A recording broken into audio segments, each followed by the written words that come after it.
Alex, this evening we have a very special guest in. We're doing Vietnam behind the scenes interview with Oscar, and I'm going to mess up your McCallick. Right? I got it, McCallick. I got it right the sixth time. I said it 5 times before. Just put my little alfalfa down. Still was questioning. Lenny, how you doing tonight, man? I'm doing groovy, baby. How are your Knicks? They suck. Oh, okay. they're close to done. They came in second place last night. Yeah. A distant, two-team game. A distant second. Yeah. So, I know, Blake, I you know. alive back there? Yes, I am indeed alive back here. I need to turn myself down a little bit to make myself less echoey, but yes, I am alive. Echoey? Live. Echoey. All right. You know what we got to do at the very beginning? We got to pay the bills. All right. not? It's time to pay the bills, and the group that pays the bills with us the most, and we're in their studio. This is Bozard Ford Studio. Bozard Ford Lincoln in St. Augustine. Their goal is to make sure your time and experience buying a car is stress-free, fun, and enjoyable. Bozard is a family-owned Ford dealership that has been in business since 1949. Almost as old as Oscar. Bozard Ford Lincoln has been a recipient of numerous dealer awards, including being ranked #1 automotive dealership in the nation by Dealer Rating. Bozard Ford also has won back-to-back President's Awards, which is the highest honor given to Ford Motor Company by Ford Motor Company. Check them out today online at bozardford.com. All right, who you got, Lenny? Established in 2006, Solar Stick is a local portable power company proudly committed to American manufacturing, constant innovation, and creating jobs right here in St. Augustine, Florida. Solar Stick's focus on providing solutions for self-sufficiency helps users all over the world complete missions and save lives. Solar Stick, changing lives, saving lives, and reviving American manufacturing. It's a trifecta. All right. All right, these guys are the guys that keep me out of trouble. They are my CPAs. They should be yours too.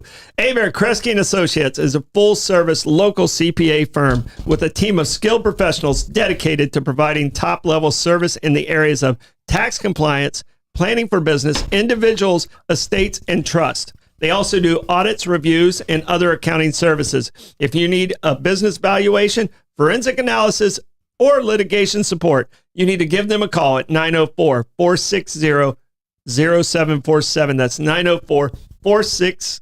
I'm sorry. Try that again. Troy, take 2. That is 904-460-0747. If you're a little hungry, experience the art of Italian dining at Saint, nestled in the heart of historic St. Augustine. From handmade pastas to rich risottos and indulgent tiramisu, every dish blends authentic Italian flavor with modern elegance.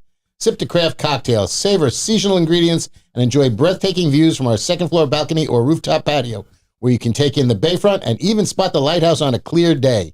At Saint, every meal is a celebration. Join us and elevate your dining experience. All right, we have other sponsors we got to give shout-outs to, and that's Meehan's, A.D. Davis Construction, Land Title of America, A to Z Roofing and Waterproofing, South State Bank, Anastasia Diner, Moultrie Creek Diner, Powell Heating and Air, Brightway Insurance, St. Augustine Pirate Museum, and Anastasia Construction and Consulting Group.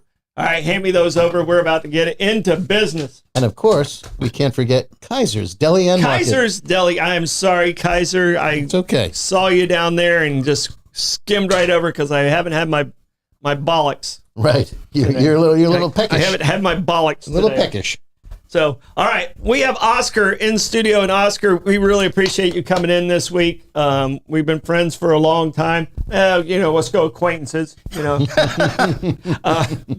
don't want to hurt your reputation by claiming me as a friend. No, well, over 20 years, exactly, yeah. Yeah. So, Oscar, and the reason we asked you to come in is your experience. It is Memorial Day week, right? And we asked you to come in and talk about a war that I think doesn't get its proper due, and that's the Vietnam War.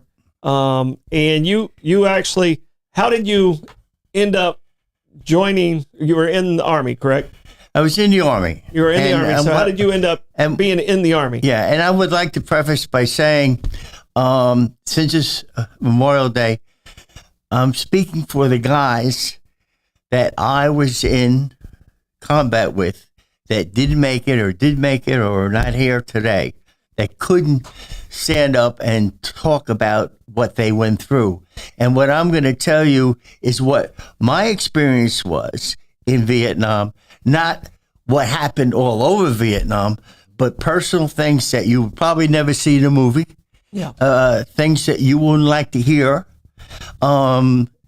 things that were great, things that made me, I think, a better person, and made me understand people more.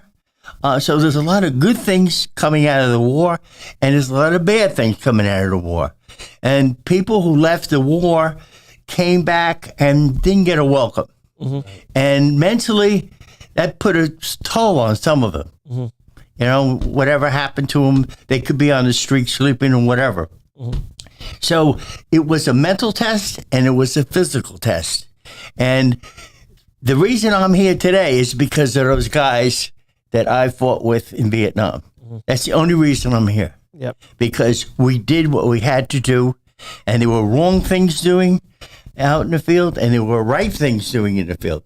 Because, you know, people generally, you know, they won't go by the rules. They were too tired or whatever, and they end up dead or they end up wounded.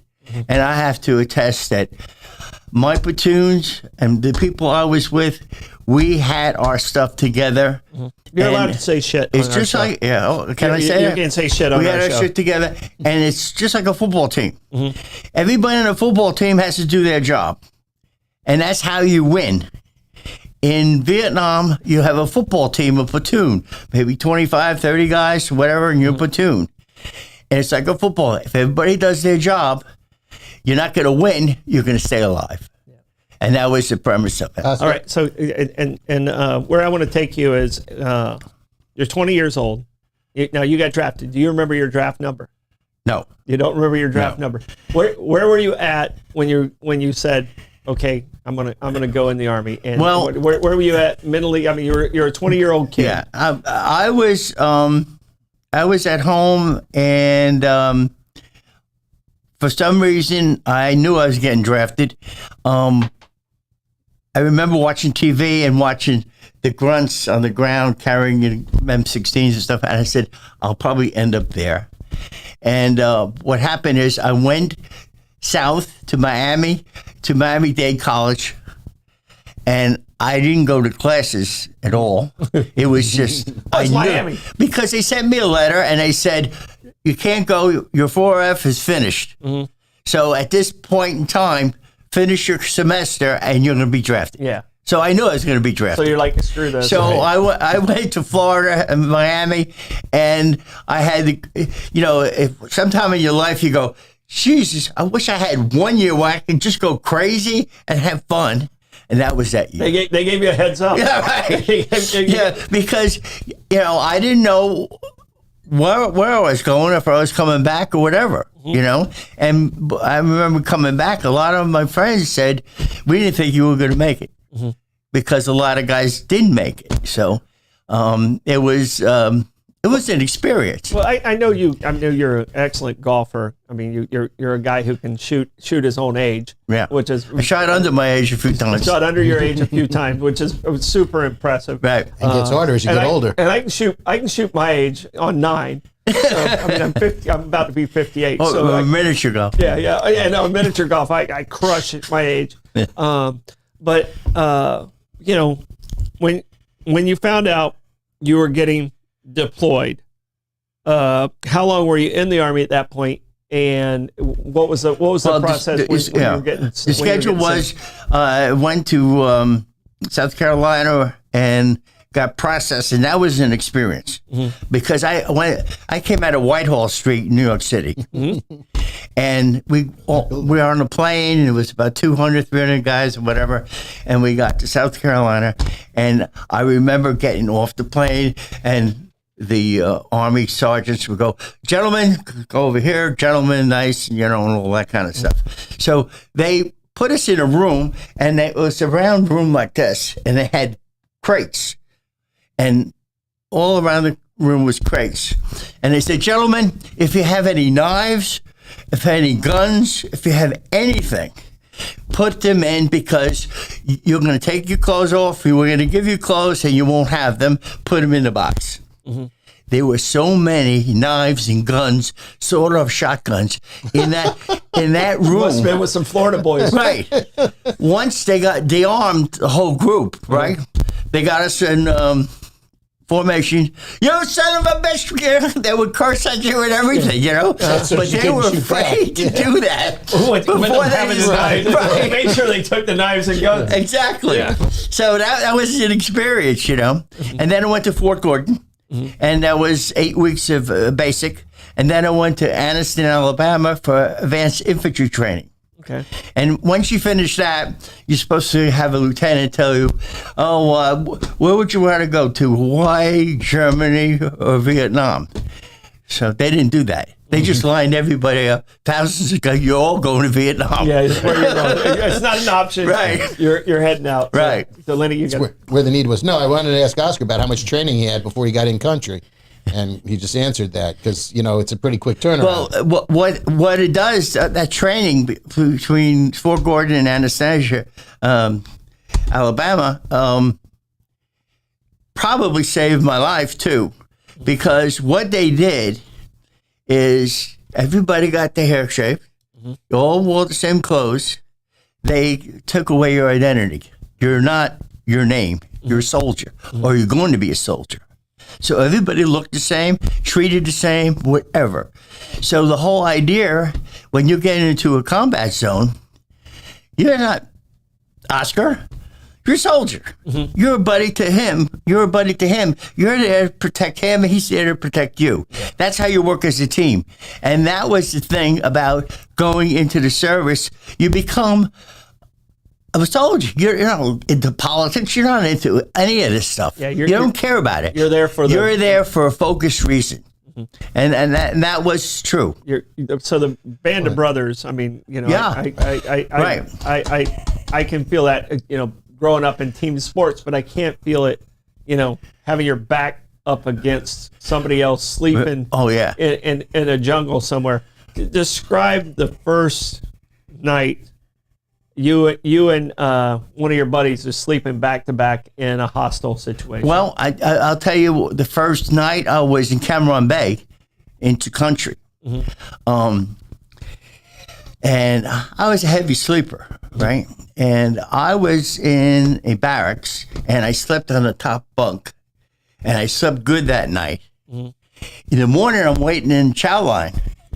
And they were talking and said, "Do you believe what happened?" I said, "What happened?" They got bombed. We got bombed. And everybody ran out of the barracks into the bunkers. I was the only one sleeping on the top bunker. Slept through the whole bombing. The entire bombing? The entire bombing. And I said to myself, holy shit, how am I going to survive in Vietnam if I sleep through a bombing? So there was two things that scared me. That I was a deep sleeper and I snored. And when I first got into country, I said to one of the guys with me, I said, "Can you sleep next to me because I snore and just poke me if I, you know?" And I ended up, for some reason, not snoring through the whole tour. Oh wow! So that scared me. Yeah. Because when you're in the woods, it's a legitimate fear. I would think so. Sleeping You're through in the woods a at mortar night. attack. Yeah. It's so quiet that for a long distance you can hear somebody drop a rock or something. But to hear somebody snoring, I could kill the whole platoon. Yeah. You know? Yeah, and you somehow Right. mentally your brain said, So "You're I'm not going to snore." So I'm going, I'm into country. I don't know how am I going to, you know. And the closest movie that I remember, you know, that I went through was with Charlie Sheen in Platoon. Pretty much Oliver did a great job. He was in Vietnam. Yeah. So he knew what was going on and stuff like that. Yeah. So, I mean, everything they did, we had in the platoon, we had the lifer who was going to kill everyone. We had this guy with common sense. We had the Tom Berger type. We had the William Dafoe type. Yeah. And that happened with lieutenants and captains. You know, some of them were assholes and some of them were very good. And you weed out those. When I was in Vietnam for months, I learned that you have to weed out your group, your football team, your platoon. because you like one guy from California, we were in the jungle and he was smoking pot on guard at night. So he's going to. So you could smell that. Yeah. So the enemy could smell it and say, "Oh, there they are." So after that, we told them, "You do it again, we're going to kill you, and we're going to kill you with M16 because the enemy they steal M16s. So you're going to be dead." And we were all serious because we could not tell them, well, we're going to send you back to the rear. Because that's what he wanted. 25% of the guys would be smoking pot. You know what I'm saying? They would do it on purpose. Right, and that's exactly. what they wanted. So we had to be forceful, and you had to weed out the guys. The guys in the jungle, the grunts, were the smartest people I know. You don't want a dumbass who is going to guard, fall asleep, smoke pot while you're sleeping, and the enemy can kill you. Yeah. It's life 30. Yeah. You don't mess with your life. All right. So you talked about the gentleman you said, poke me if you wake me up. Do you remember his name? No. Yeah. So No.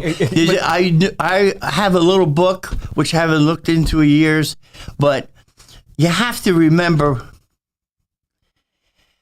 it's like, do you remember everybody on the team when you played high school baseball? Only the guys that I wanted to remember. Okay. I mean, that's pretty much. And that's what happens with Vietnam. Yeah. And you don't want to get close to them because I remember having food at one night and the next night, two of them weren't there. They were in the chopper going home, dead, whatever. So, and what you try to do is you try to be like a third person, like in Platoon. Charlie Sheen's talking about how he went through this as a third person. And I thought the same way, like going like an author of a book. Here's the character. The character's Oscar. So you try to take yourself away from that, because if you get emotional, if you're in a firefight and somebody kills him and your arm is off, right? Yeah. Well, I'm going to cry. Yeah. Well, I'm scared. Yeah, you got to help them. You got to keep fighting. You're trained. That's why you're soldiers. You're trained to do it. You don't think about your personal being. Yeah. You're thinking about your buddy. Yeah. And he's thinking about you. And that's what makes it a unique. One of the things about having the good things about having a platoon and going out there, life and death, is there's no discrimination. There's nobody overlooking you saying, I've seen a black guy from Washington and a girl boy from Kentucky hooching together during the monsoons. They put pencils together and hooching together because we help each other. It was a pure sense of people knowing people and loving people. And having each other's back. Exactly. And not letting society dictate Right. who you're supposed to be angry at, who you're not supposed to be angry and at. if you're in the jungle and you got to walk 4 miles up of a mountain and somebody goes, oh, I'm too tired, I can't go, we're leaving you. Yeah. Right. Yeah. What do you want us to call a cab? Yeah. Uber. Right? Yeah. Get them an Uber. So, but when they got to a fire base, we weeded them out. Go back to the rear. Go back to the rear. Because if you're weak and you want to, if you're not into this, you're going to kill me. So why bother? Yeah, because you're only as strong as your weakest link. So a lot of guys came from Vietnam, and they won't talk about it because of their guilt. They were in the field. They didn't make it. They went back to the rear. They smoked pot. They did bad things, right? And they feel guilty about it. I have, which I brought, which is the medal that is above all medals. If you ever watch people in the service, this medal is the combat infantry badge. This is mine. Yeah. This medal is above all medals because you were in combat and the infantry, that means you were humping in the field while they were in the rear supporting you with food, clothes, artillery, helicopters, jets, all that. That supported this guy. Yeah. And that was important. Yeah. So if you ever see a uniform and you see this on top, That's on top. that's probably the best badge you'll have. Yeah. No, and thank you for that. So you were kind of at the point of the spear. during Vietnam? You were at the point of the spear at Vietnam. Was there any mission where you just went, oh, man, I got a really shitty feeling about this? Many. So I mean, you pick out one that makes one really kind of stand out. I remember one time we were going on a mission and they go, "No, we're going to come back, or we're going to what?" And guys, it was so bad that guys would take their wallets out and they would give the picture of their wife and they would write the address on her phone number. So if I don't make it, so they would exchange this before the mission. Okay. That's how dire it was, So, so we had that. And there were many good missions, and the Army had many bad missions. And bad missions killed people. Good missions came out okay. Yeah. And that happened. This happens all the time. All right. One of the things that you see a lot, and the pushback of Vietnam, obviously it was a conflict it was a political conflict between communism and democracy. But when you were there, did you have a sense of your group knew what you were fighting for, or was it just like all about survival? First of all, when you go to Vietnam, they don't tell you, even in basic training, they don't tell you go in there to win the war. Mm-hmm. The first thing they give you is a short times calendar. You're there for 12 months. So you mark off X each day. Mm-hmm. So the biggest thing is you see a guy on the base, what do you got? I got 150. What do you got? I got 75. That's how many days they got 75 left. in a wake up? Right. Exactly. Yeah. So that was the thing. So they never told you that you were going to win the war. Mm-hmm. And when you were going there and you had a captain or lieutenant that had that in their mind, that we were there and that we're going home, you're going to go home. If you have this gun-ho captain, whatever, and he's pushing you into combat all the time, you're going to have casualties. Mm-hmm. I remember being on a mission, and I remember the lieutenant is Lieutenant White. I was his RTO, radio transmitter operator. Mm-hmm. And we were on a ridge line, and we looked at this village, and we saw black pajamas running into the village. So we knew that was Charlie. Mm-hmm. Yeah. So we were on a search and destroy mission. Okay. So the lieutenant looks at me and he goes, "We're on a know and avoid mission." Mm-hmm. And we went right around the village. We didn't even go to the village. Mm-hmm. So, I mean, the idea, the lieutenant, he said, my job is to keep you guys alive.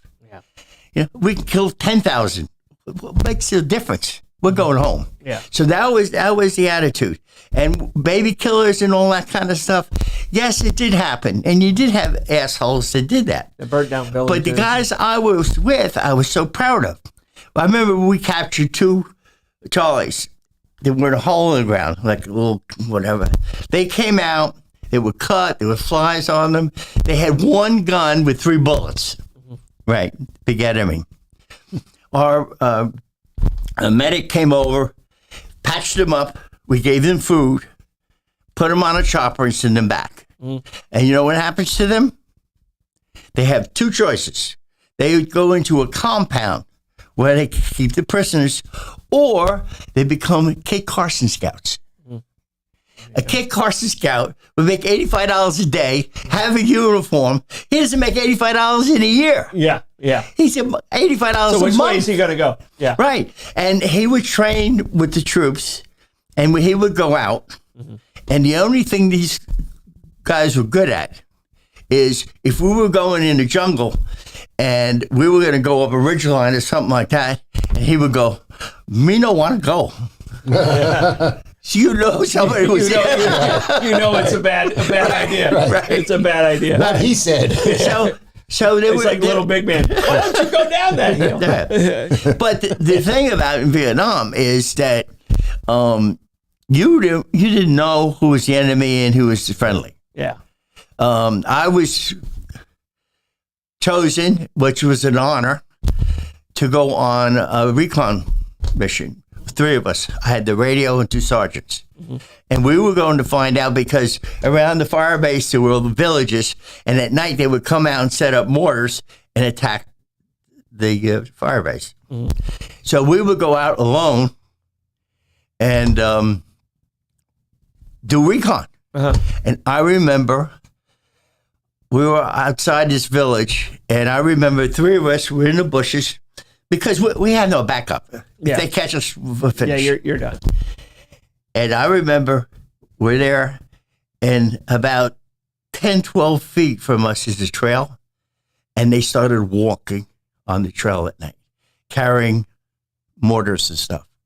And I don't know how many. We just took a glance, right? Yeah. And I've never been so scared in my life. My heart was beating so loud, I could hear my heartbeat. I was afraid they could hear it. They could hear it. Yeah. That's how scared you get. So, and we were cool. Finished. Then we went back and did our report and stuff like that. I also went on a sniper sergeant and RTO, and I was chosen. That's good because you were good in the field and they trusted you. You know, and I went out with the sniper, and he would do his thing. We would come, and if we get caught, that's it. You got no backup. Yeah. So the only communication you had at night is they would ask you, "Is everything okay?" And you go, "Shh, shh." Two for good or one for no good or something. Yeah, and that was you had the headset on, so you were the only one that could hear it, or well, you put it like this. Yeah, you could hear it. So I was a point man, assistant machine gunner, a machine gunner, and I ended up being an RTO. Right. I had all those things. And you talked earlier about being dropped into the zone. Yeah. Were you taken in by helicopter and just basically told get off and fight? Is that kind of the way it went, or was it? Well, what happens is they scout out an LZ. Okay. So that they could land. And it's usually an LZ where there's not action. Yeah. Because they don't want to get shot down. Yeah. So then you got to travel from there. But in some cases, you have good helicopter guys and bad guys. They would come to the ground where, you're 3 feet off the ground and you just hop off because you have 110 pounds on your back and a weapon. Yeah. And, if the helicopter is high as the ceiling and you have to jump, guys are breaking their legs and stuff. Yeah, especially with 100 pounds right. on you. And you hate that helicopter pilot. Yeah. Because he was so scared because it was a hot LZ and he would take off. And there were guys that came in, the great guys, would deliver K rations and stuff for us, or pick up wounded and dead. Those were probably the most heroes because they went in under fire and everything like that. So there were good guys and there were bad guys. Yeah. There were guys that wouldn't come close and they would drop the C rations, it would hit the trees, and it would spread it all over the place. Yeah. Because it was too chicken to come in. Yeah. So you had the good and the bad, Well, and you said that there was a countdown and you just X'd off the days, but you actually served. You signed back up again. Yes. Okay, so you did 2? Here's the deal. They said if you extend 2 months more, then I don't have to go back into the world and serve the next 6 months. Okay. Now what happened to me, I was under congressional investigation. Okay. And I was called whatever you want to call it. What happened was, when I was in Vietnam, I wrote some of the bad things that happened to my mother. Okay. They published it in the local newspaper. Oh. Senator Godell at the time, he was a dove in New York, he brought it to Congress. So Congress had certain people they wanted to talk to. So when I was on a mission out in the field, they hired a lieutenant to go out and get me, bring me back into brigade. So I told them what happened. I didn't say this is the policy of the Army or whatever. I just want to, my experience. This is what happened. Wrong things happened. Right things happened. So that's what happened. Nothing happened to me, but my poor platoon and my poor company, every time we came into a fire base, they closed the PX down. Mm-hmm. So we couldn't go to the PX. To give you an idea, Falstaff beer, 24 cans, was 10 cents a piece, $2.40. What they would do is sell it to Mama San. And Mama San would be on the side of the road with a ice brick, rubbing the beer to get it cold for $1. Oh. Now, the only money we had was MPC. MPC is military payment certificates. And if you get caught buying from Mama San, you can get court-martialed. What kind of setup is that? Yeah. So they were setting you up to fail. And that's what you wrote back to your mom, and that's what got you in trouble. Exactly. They were selling clothes. You were writing about beer and their little scams, and that's what got you in trouble. We would go to a fire base, and we couldn't take a hot shower because it said no grunts. It was a sign, no grunts. We would go, what they call a shit is a ammo box, and they put a lock on the top of it so we couldn't go to the bathroom. And why? Yeah. In the morning, we'd be on a fire base, and a colonel would come, and it would be a chow line to get hot meal for breakfast, and he would throw out our guys. You know how he did that? Because we had the dirty swamp clothes, and they had the clean clothes. So he just threw all of us out of line. So our lieutenant would complain, the captain would complain, and you had these bad things going on in Vietnam. Our own support group. Yeah, the guys that are supposed to have your back, you're the ones doing the heavy lifting, the grunt work. Exactly. And instead of saying you go to the front of the line, we're saying get out of the line. We're the ones that came in to build the bunkers around the fire base. Wow. You're the one protecting them. All right. They're our support. Yeah. And okay, so this is one, and I didn't know about this, and I watched a documentary not too long ago about, is it fragging, where like if you got a hot, like a lieutenant or a captain who's just wanted to get in, got in there very gung-ho and would get the guys killed, where they're just like, all right, we're just going to take you out. Like his own guys would take him out. Right. And, they would actually say, hey, you either chill out or you're going to be taken out. And did you see any of that? It sounds like your group was a little bit different, but did you see any of that with some of the other groups? You try to get rid of those guys. Yeah.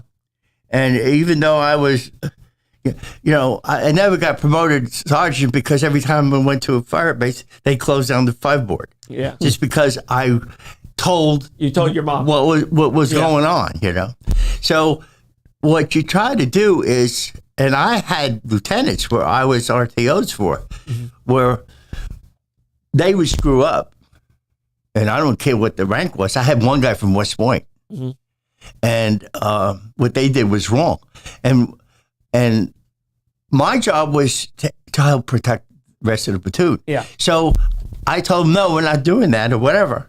Oh, I'm going to court-martial when you get back, right? We sit down with the captain, and they got rid of him. Yeah. They got rid of him. Yeah. And I had one lieutenant that we were getting fired upon, and I was his RTO. He threw his weapon on the ground and hugged a tree. He was laying on the ground hugging a tree while we were being fired upon. So I had to call an artillery. Yeah. Because so when we got back to the rear, no, you're gone. Yeah. Right. So it happened so many times that the captain of the company, he says, Oscar, you're my RTO now. So I ended up being an RTO for him. Okay. All right. So you talked about calling in artillery and stuff like that. And you always see on the movies, we'll call it in on this location, and they go back and forth. When you called it in, was there any time where you called it in and went, oh, I hope they don't miss by 100 feet or whatever it is? What was the closest you had to call in? Because it sounds like you were the guy who had to make that call. I would say like 3 football fields, something like that. Okay. So we're talking. Yeah. Where you had something protecting you, whatever. Yeah. Because napalm was the bitch because if it gets on your skin, it just burns right through. So what we were supposed to do, and what we did, is we went through after they bombed to see what happened, the casualties and stuff. And that's probably how I got Agent Orange in Vietnam, And we cleaned it up or whatever. We did all the dirty work. All the dirty work. You were a grunt. Yeah. Grunts, that was it. That's why when you see two guys from Vietnam and one, they're both MOS's 11 Bravo, they call each other brother because they know exactly what you went through, I went through, and whatever.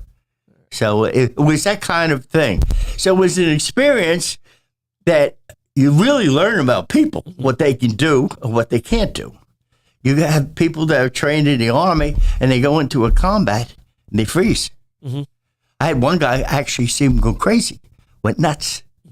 He was, I remember from Washington, D.C., we were walking along a riverbed, and he was in front of me, and there was a guy in front of him, and we were walking like 15 feet apart or so.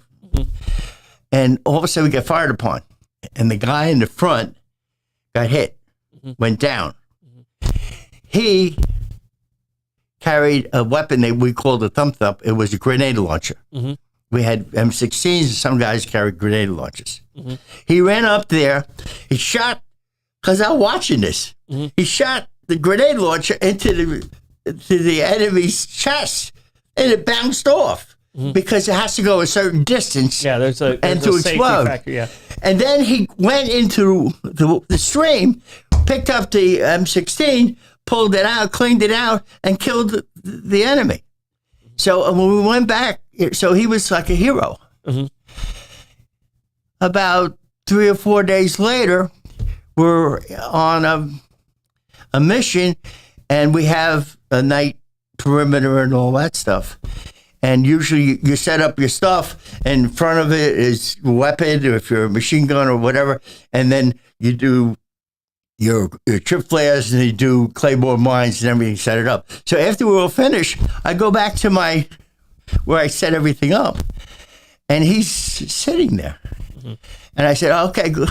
I forget his name, but, I'm back. So he says, no, this is my stuff. I said, what? He said, I'm Oscar.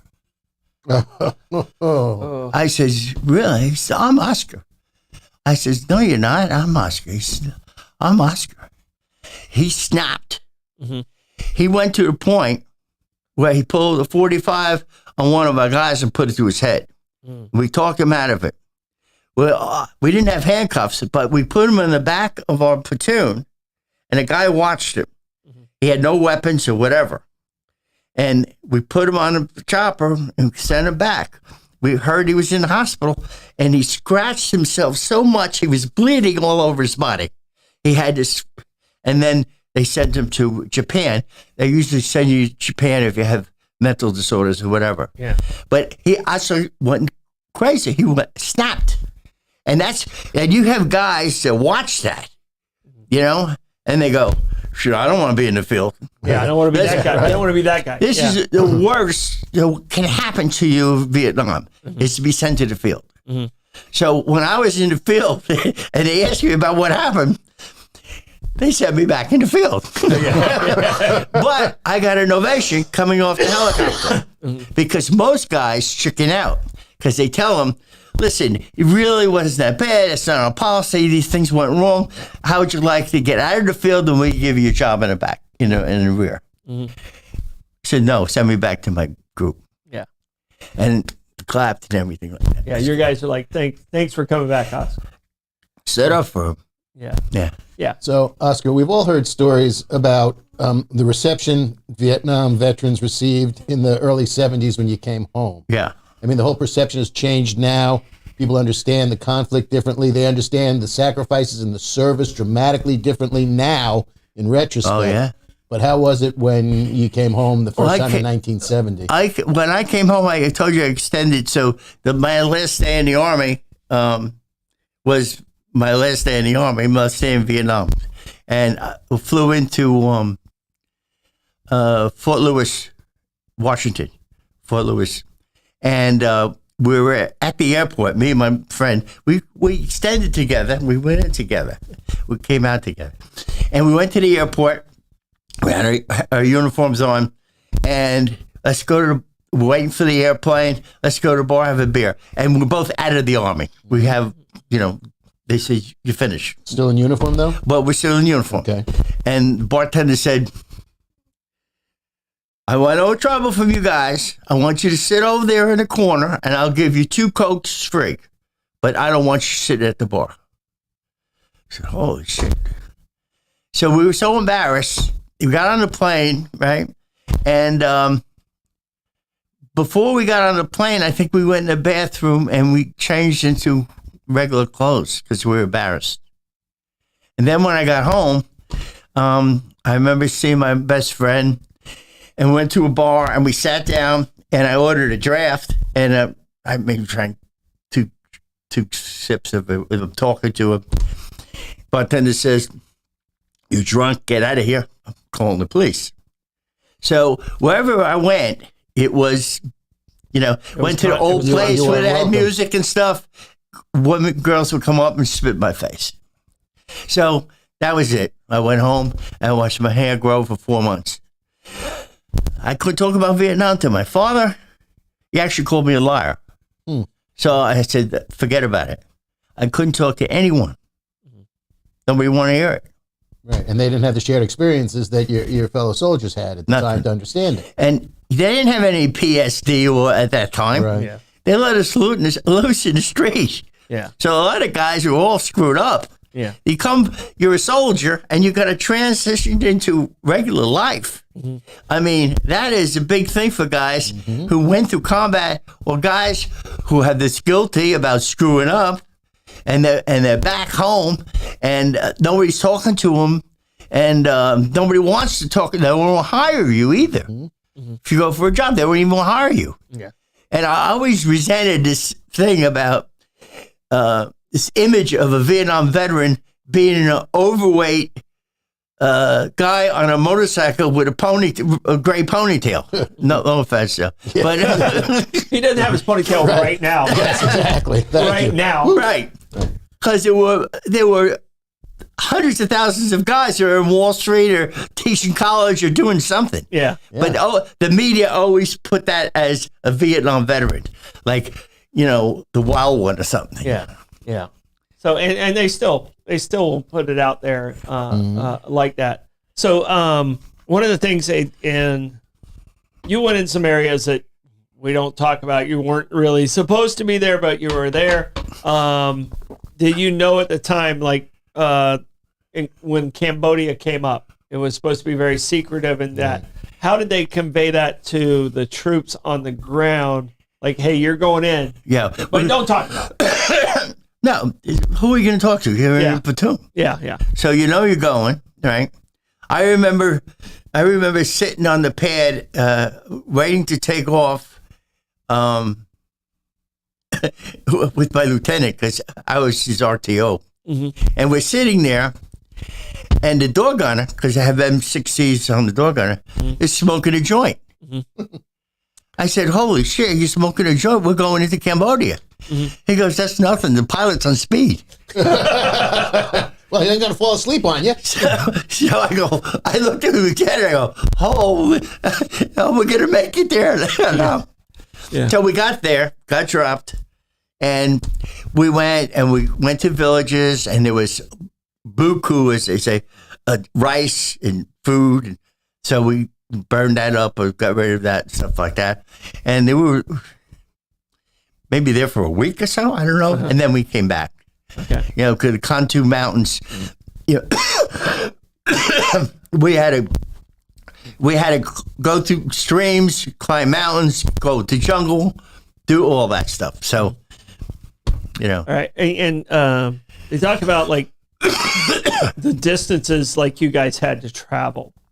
What is, like, the longest, like, I've done hikes, but it's not with 110 pounds on my back. Right. I mean, that's extreme. Like if you got 50 pounds on your back, it's a significant weight. You're talking 110. You're basically carrying yourself all day long. Well, what's the longest you remember hoofing it? Usually, you took when you went on a mission, it was basically 4 days before you got resupplied. Mm-hmm. So you took food for 4 days. You took, had minimum 10 quarts of water. You had to carry, your ammo. Everyone in the platoon carried 50 rounds for the machine gunner. We carried a D handle. We carried, they call it, I think it was a M50 Law or something, which was, you stretch it out, it was like a bazooka. Yeah. And carried that. Carried C4 all the time. I used to cook with C4. You cut a little bit off, and you put it up, and you light it, and it's boom, and it makes that water hot in seconds, Yeah. And you Claymore mines carried, so you had to carry all this stuff. It's like, some of the stuff they put on a pile, and you say, all right, you take this, and it's extra stuff. Yeah. And then you had to go, I would say, if we had on a long mission, we went 4 to 5 clicks a day for 4 days. So that would be 20 clicks in 4 days or whatever. It depends on the terrain. Mm-hmm. We were one time, had to go climb up a cliff about 800 meters. Okay. And we got up halfway. 800 meters, not feet, meters. Meters. Okay. Right. Okay. Wow. Right. Okay. And we were up halfway, and got dark, so we couldn't move further. Mm-hmm. So what I had to do is take the strap from my gun and tie it around my shirt and wrap it around a tree, because if I was sleeping, I would fall off the mountain. Yeah. So we all had to tie ourselves to the mountain and sleep, and then in the morning continue. Wow. Yeah. So a lot of guys go, I can't do this. Yeah. A lot of them, they would go, and I remember talking to somebody the other night, and they said, tell them about the bugs and snakes and everything. Yeah, I mean, I told her, and I'll tell you, we had a mission one time we were assaulting to, like, the woods, and it was about 30, 40 feet away. Like every 10, 15 feet was a guy, we were assaulting. But I looked, and this guy knocked over this thing about 3 feet on the side of a tree, and it was a bee's nest. Mm. Oh. And these bees came out, and you could see them shoot out in the air. I go, holy shit. And they came out, right? And they were like this big. Mm-hmm. And they came out, and they attacked everybody that was around it. And I saw one guy had his rucksack on, and what you do is you wear a towel, for safety on your shoulders. And he took the rucksack on the ground, and the bees attacked him. And what he wanted to do is take his towel and wrap it around his face to protect his face. Uh-huh. And when he did that, there were bees all already on the inside. towel. Oh. And we made it back to him. You couldn't recognize him. Oh, wow. He had so much poison in his face and his system. So they had to call off the mission. Yeah. Even the enemy ran. Yeah. Oh. If they were there, I didn't see them. But you're pretty sure. Yeah, they weren't sticking around. Right? They didn't attack the bees. What happened to the mission? Like, no, we got attacked by bees. The bees got those guys. Yeah. So guys, one after another thing happened. A lot of guys didn't mind, humping and fighting. They just couldn't take the jungle and the insects and. Well, and this is my question, because you're a New York kid.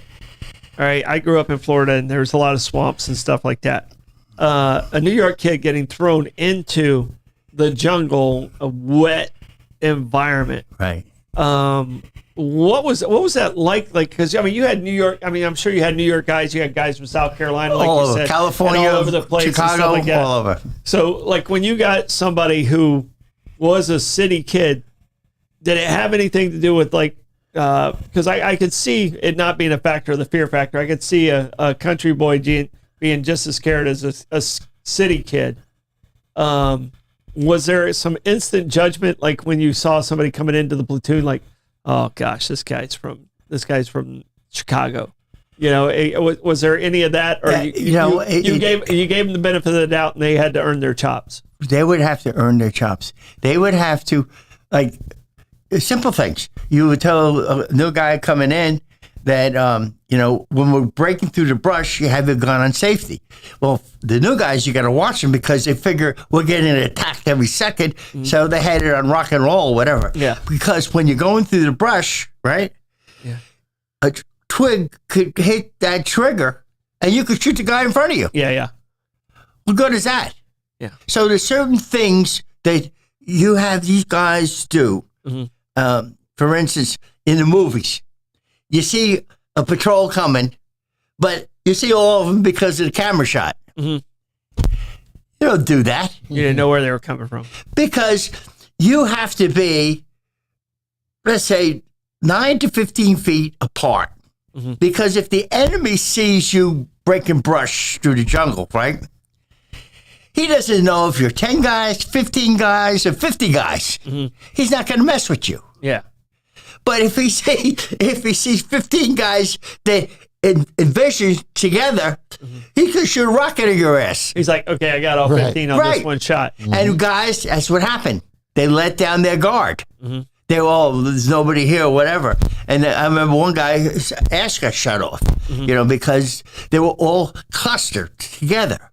So what you do is you do this every day to save your life. Yeah. When you're tired and exhausted and you reach the top of the mountain or whatever and you put up a perimeter, you have to go, first of all, you have to send out OP, observation post. So 2 guys go out or 1 guy goes out and he goes out 50 yards in front of everybody in case somebody's coming. So if somebody's coming, he's getting it. Yeah. And you do that at night. 2 guys go out at night. Even during the monsoons when it's pouring rain. You go out 50, 75 yards, and both of you are sitting there so you could monitor anything coming. And it's pouring rain, and you sleep 2 hours, he sleeps 2 hours. You go on and off, hit each other till sunrise. And you do that every day. Every day. And you're soaking wet. And you're soaking wet 24 hours a day. That a lot of guys, what happens is you go through the jungle and you scratch yourself. Whatever. And you don't heal because you're wet. Yeah. So you get jungle rot. Yeah. So everybody gets jungle rot. What degrees, the worst degree is when it gets to the bone and then you can't walk and stuff like that. And then the weather's so bad that you get to a point where you're so used to it. It's just pouring rain. It's part of life. Pouring rain. Just part of life. The best. In Forrest Gump, they talked about sometimes it rains straight down, sometimes it rains sideways. The favorite saying of a grunt in Vietnam was, "It don't mean nothing. It's another day in the Nam." Yeah, another day. That meant, whatever you throw at me, it doesn't mean it's another day. Yeah, I cross off the counter. Yeah. So you had guys that had that attitude that you were proud to be with them. Right. That was a great All right. thing. I have an online question, and it's about the tunnel rats. Did you experience any of those in any of the locations where they would be in the tunnels and pop up? We would go into the side of a mountain, and they would have these caves that would go in, and you would, and we send the smallest guy in or whatever, and that would have been me and you. Wow. And we would go in, and they would have a whole cave there, stuff like that. And I remember one time we went in and we found a Russian flag, a big, like 10 feet long. Yeah. And I remember they took a picture of everybody around the Russian flag and stuff like that. But yeah, he went in there. We captured 2 guys. They were in the tunnel. And like I said, we fixed them up, set them on a chopper home. Hopefully they became Kit Carson's Scout or whatever. Yeah. But yeah, they would go into the side of a mountain because when the bombs would drop, it wouldn't phase them a bit. Yeah, because the mountain protected them. Right. So, but we had to go there because they knew that. Yeah. That's good. Have you been back to Vietnam? Do you have any interest in going back to Vietnam? It's to me, it's like, do you want to go back to your first wife? No, no, thank you. Yeah, it's a hard pass. Because my experience as a soldier is quite different now. I can't do what I did then because I was trained to do certain things then. And the thing is, it was a bad dream. When you get home, you want to forget all that. You didn't because people would badger you for being there. All right. So post Vietnam, what career path did you take post Vietnam? I remember I had a few jobs, and I had to think. It was about 6 months. I had to really think. I went away for a while. I came back, and I remember calling my friend, and I said, come on over. I got to talk to you.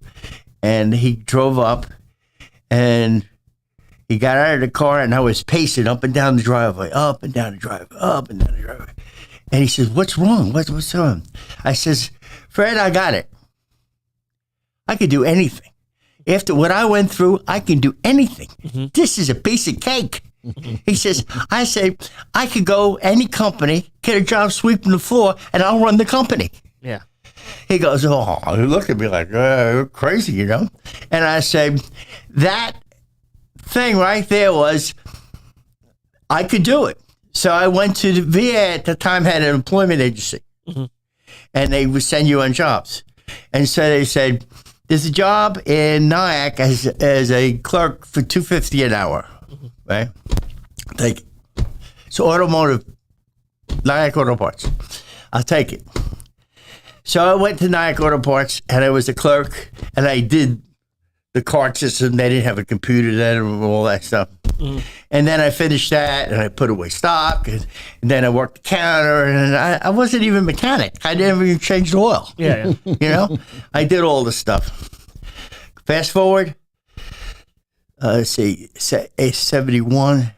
In 1978, I was general manager of 7 stores in a warehouse in the automotive field. Yeah. Then I went from there, and I got a job at CarQuest. That had 2,800 stores. And I was national media, radio and television media, and head of retail. I was on the retail board. I was on the wholesale board. And I did all this. I was in magazines. I opened up conferences. And all from that, saying I could do anything. So a lot of guys came back, and what am I going to do? A job or whatever? Beat them, and instead you leaned into it, and that created the mentality of like, screw this, I got this. So the guys that this is it. I had friends who were in Vietnam, and they still talk about it today like it was yesterday. And I just didn't want to be narrow. I mean, move on. You did it. You're a citizen. You did your job. Move on, right? And so I was very fortunate. I had a different attitude than a lot of guys come in the back. And I said, I can do it, and I did it. And, a lot of people didn't say, because you're in Vietnam, you're going to be a screw-up. That was contrary to that. Yeah. And then on top of that, I went back to college. I got my GI Bill, to pay for it. And then my company paid for me going to school. And then after that, I bought my second house. Yeah. So that's where you said there was good that came out of it too. Right. That's the good part. So there is opportunity till today.